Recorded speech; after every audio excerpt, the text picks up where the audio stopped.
You think you can just walk into my courtroom wearing stolen valor? Judge Harrison's voice cut through the morning air like a blade through silk, his manicured fingers drumming against the mahogany bench as he stared down at the elderly man standing before him.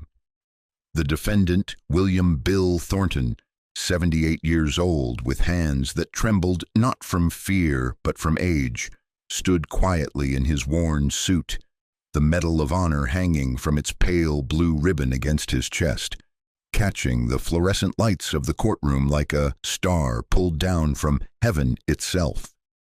The morning had started simply enough, with Bill arriving at the courthouse for what should have been a routine hearing about a property dispute with his neighbor, something about a fence line that had been contested for the better part of 3 years. He had dressed in his best suit, the one he saved for church and important occasions, and had pinned his Medal of Honor to his lapel, as he always did when appearing before any government institution, a habit born from decades of military protocol and personal pride. The medal wasn't just a piece of metal to him, it was a weight he carried, a reminder of 19 men who hadn't made it home from a jungle clearing in Vietnam, men whose names he still whispered to himself every morning when he woke and every night before he slept. Judge Harrison, 35 years old, with the kind of aggressive ambition that had propelled him from law school to the bench in record time, had noticed the medal immediately when Bill entered his courtroom. The judge's eyes had narrowed, his jaw had tightened, and something dark had flickered across his features. Harrison had seen too many cases of stolen valor in recent years, old men claiming glory that wasn't theirs, wearing medals bought from military surplus stores or inherited from actual heroes. He prided himself on his ability to spot frauds, and this trembling old man with his shabby suit and worn shoes couldn't possibly be wearing a legitimate Medal of Honor. "Sir, I asked you a question," Harrison continued, his voice rising with each word, filling the courtroom with his righteous indignation. "That medal you're wearing is the highest military honor this nation can bestow.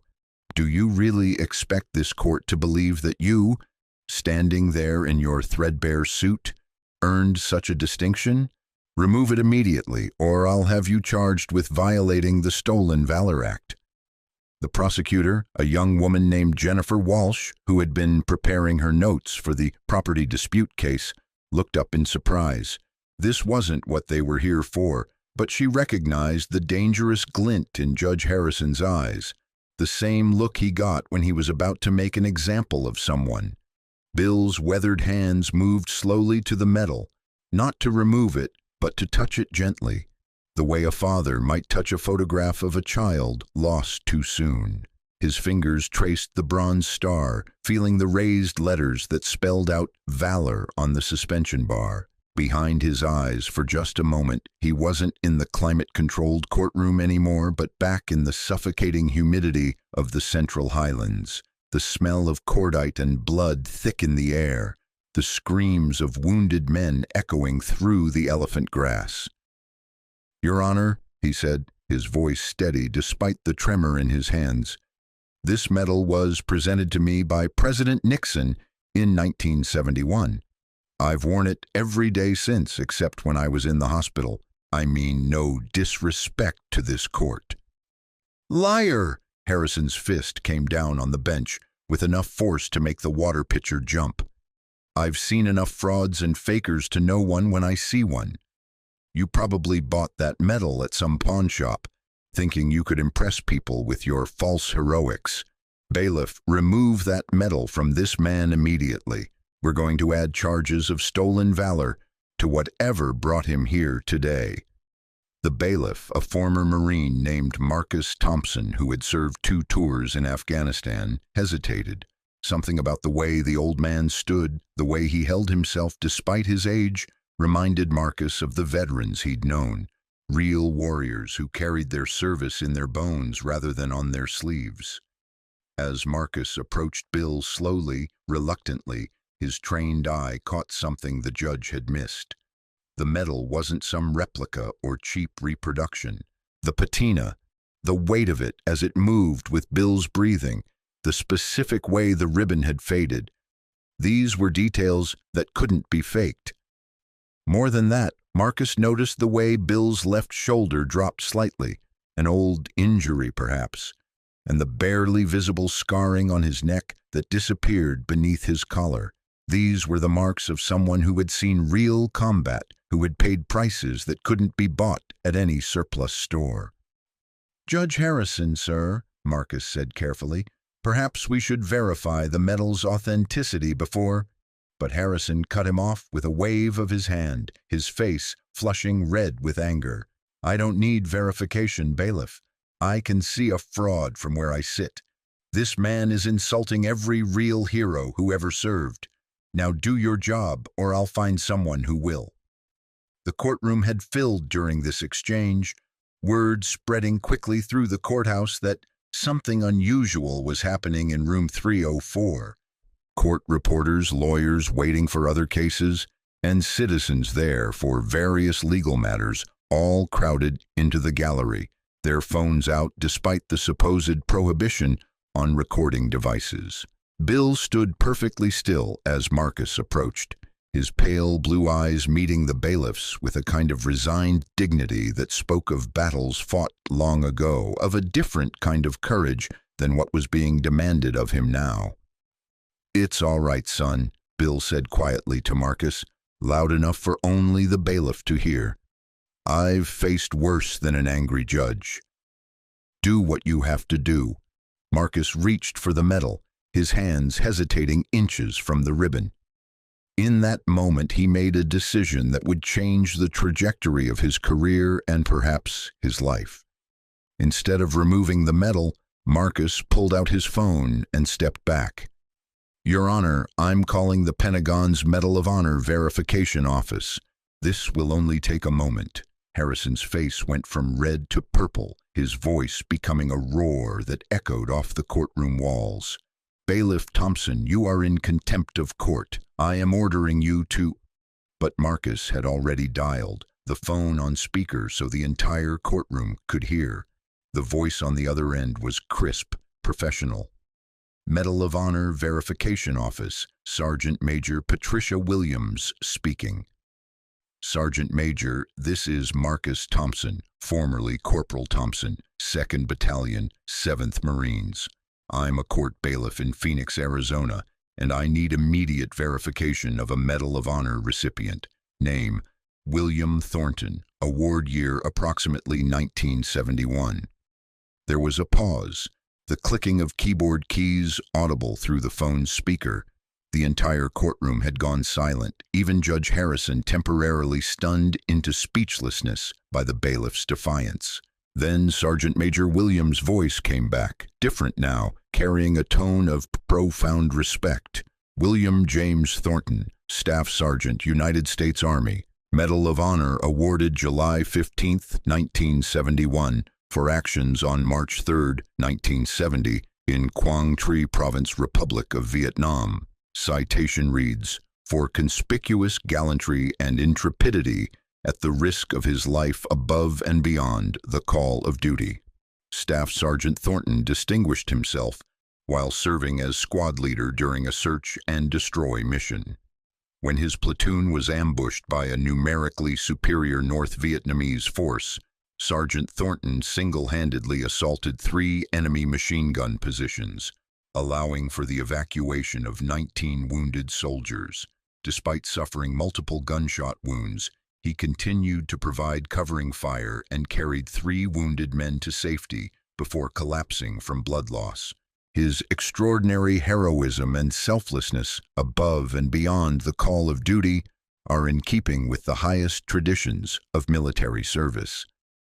The courtroom remained silent for several heartbeats, the weight of the words settling over everyone present like a shroud.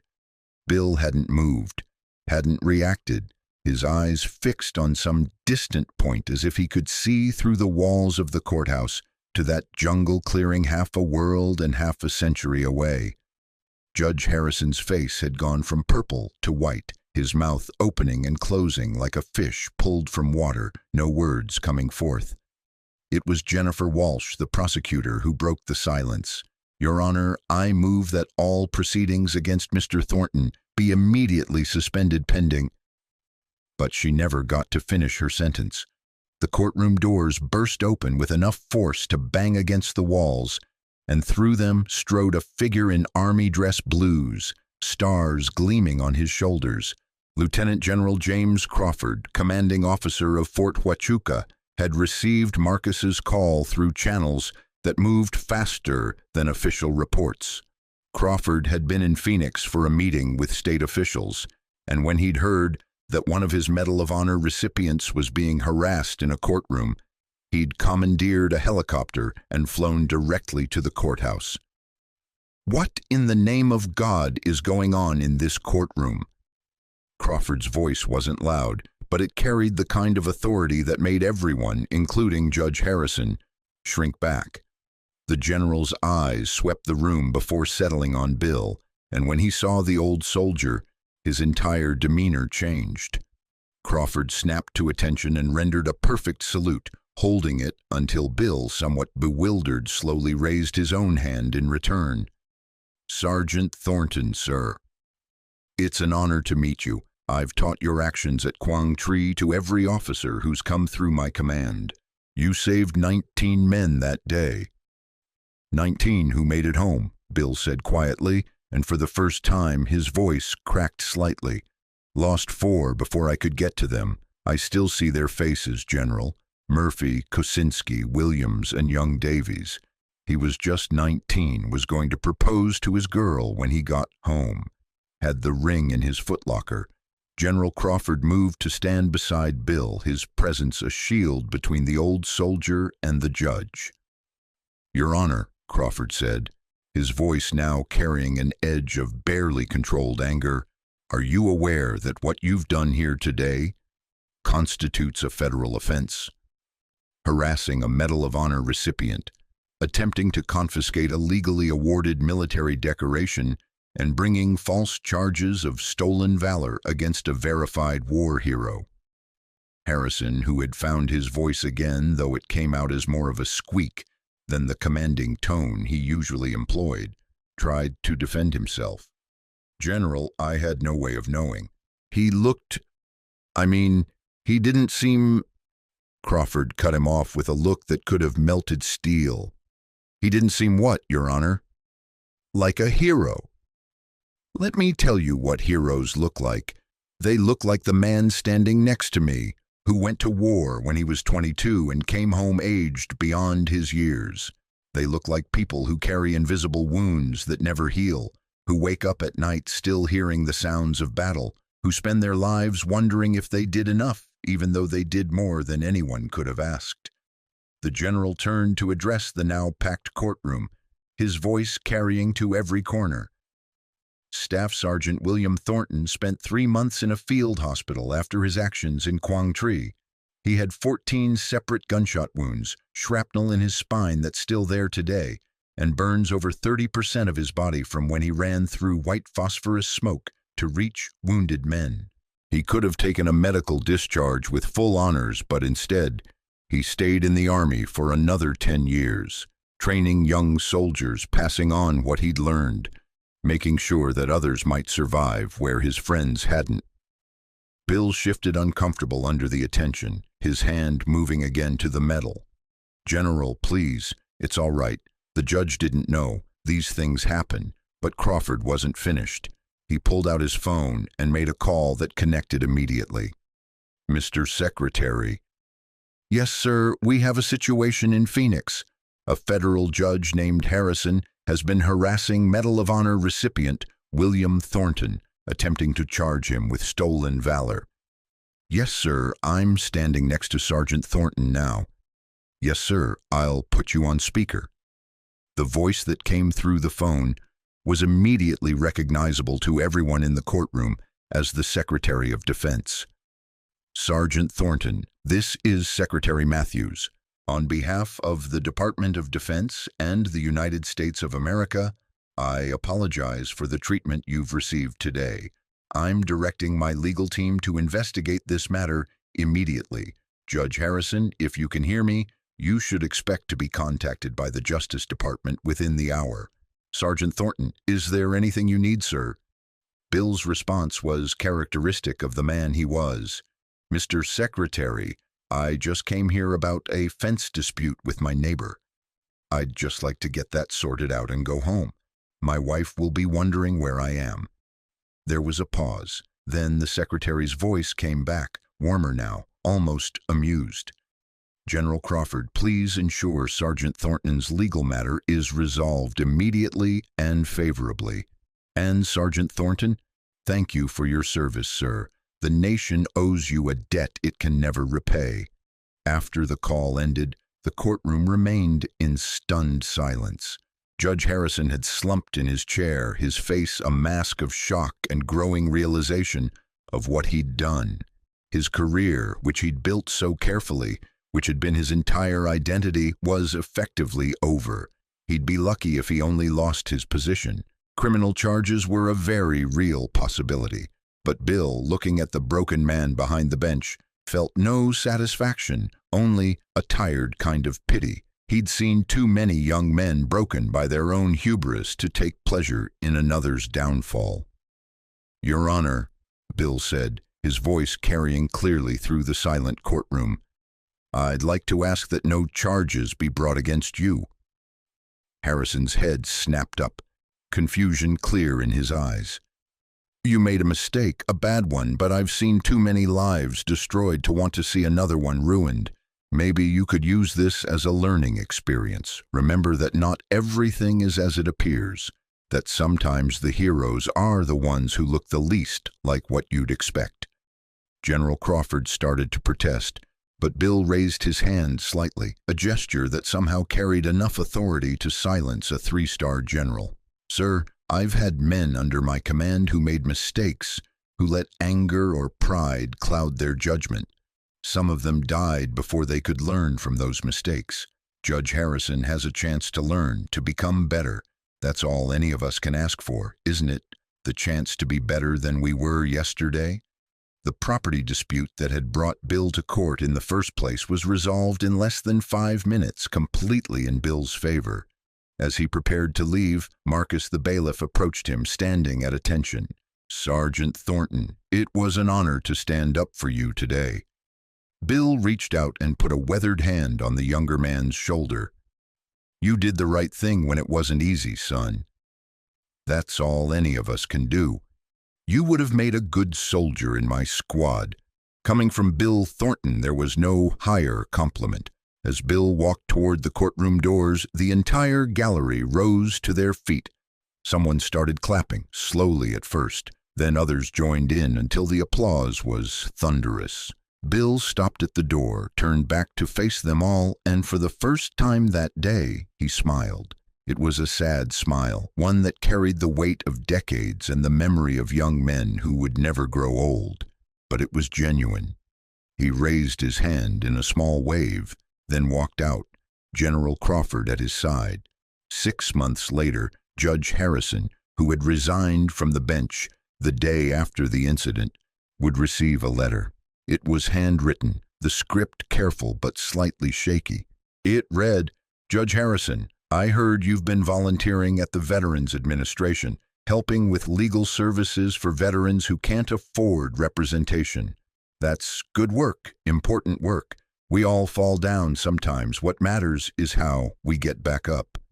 If you ever want to talk about what happened that day, or about anything really, my door is open. We old soldiers are good at listening. Respectfully, Bill Thornton. Harrison would frame that letter, hang it in his office at the VA, where he would work for the next 20 years, helping thousands of veterans navigate the legal system. He would tell the story of his encounter with Bill Thornton to anyone who would listen, not hiding from his shame, but using it as a teaching moment. And every year, on March 3rd, the anniversary of the battle at Quang Tri, he would visit Bill, and they would sit on Bill's porch, not saying much, just two men who had learned that courage comes in many forms, and that sometimes the greatest act of valor is choosing forgiveness over vengeance. Bill Thornton passed away peacefully in his sleep at the age of 86. his Medal of Honor on the nightstand beside his bed. At his funeral, over 3,000 people attended, including 17 of the 19 men he'd saved that day in Vietnam, their children and grandchildren, hundreds of soldiers he'd trained over the years, and one former judge who gave a eulogy about the day he learned what real honor looked like. The Medal of Honor was buried with Bill, as was his right, but his legacy lived on in every life he'd touched. Every person who learned from his example that true strength isn't about standing tall in victory, but about helping others stand when they've fallen. If this story touched your heart, if it reminded you of the quiet heroes who walk among us every day wearing no signs of their sacrifices, please take a moment to like this video and share it with others. Subscribe to our channel for more stories that honor those who have served, those who have sacrificed, and those who teach us that heroism isn't always loud. Sometimes it's as quiet as an old man in a worn suit, standing with dignity in the face of injustice, and still choosing compassion over conflict. Remember, the next time you see an elderly person wearing a military decoration, that you might be looking at someone who changed the course of history with their courage, someone whose story deserves to be heard, respected, and remembered.